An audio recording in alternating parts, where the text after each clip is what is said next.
చేయాలంటే ఈ ముక్కలన్నింటినీ కూడా ముక్కలో పోసుకుందాం. ఇదన్నీ కూడా రసం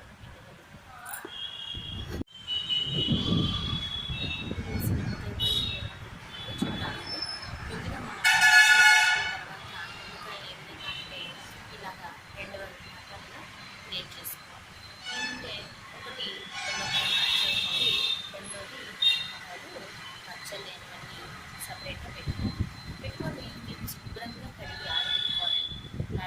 చూసారు కదా, నేను కడిగి ఆరబెట్టేసాను, తడి కూడా లేకుండా. తర్వాత దీన్ని ఏం చేయాలంటే ముక్కలుగా కోసుకొని పచ్చడికి యూజ్ చేయాలి. దీన్ని మొత్తాన్ని కూడా వేసి పక్కన పెట్టుకున్నాను. చూసారు కదండి, ఇందాక తీసుకున్న ముక్కలన్నీ మంచి ముక్కలన్నీ కూడా ఇలా ఒక్కొక్కటి నాలుగుగా తీసుకోవాలండి. ఇప్పుడు కొంచెం మచ్చలు ఉన్నాయి చూసారా, ఇలా మచ్చలు ఉన్న వాటిని అన్నింటిని కూడా ఇలా హాఫ్గా కట్ చేసుకోవాలి.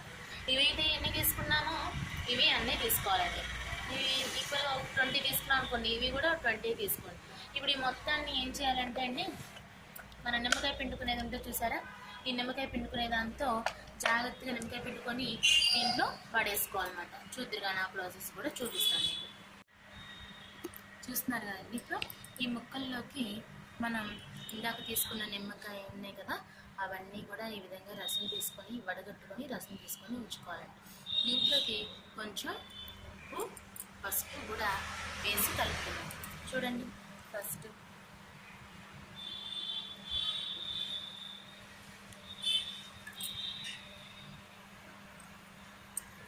వేస్తున్నానండి. తర్వాత దీంట్లోకి ఉప్పు ఒక బౌల్ వేసేసేయండి ఇలాగా, ఎందుకంటే ఉంచుకొని దీంట్లోకి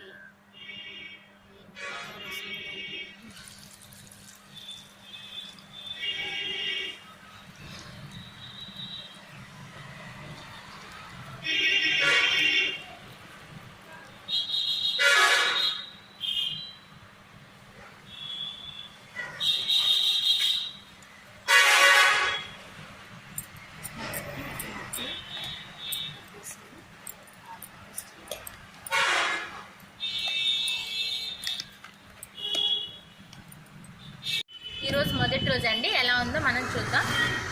చూసారు కదా, బాగానే ఉంది కదండి, ముక్కలన్నీ ఇలా ఉన్నాయి కదా. ఇప్పుడు తినేసేయాలండి. కలిపన్నా వాయిస్ తీసేసా, నాకు నేనేం చెప్తున్నాను తెలియాలి. ఈరోజు మొదటి రోజు ఎలా ఉందో చూద్దామండి. చూసారు కదండి ముక్కలు ఎలా ఉన్నాయో. మనం నిన్న వాటర్ మొత్తం ఫుల్గా పోసుకున్నాం కదా, అక్కడ వరకు కూడా చూసారు కదా అలా ఉన్నాయి కదా. ఇప్పుడు దీన్ని ఏం చేయాలంటే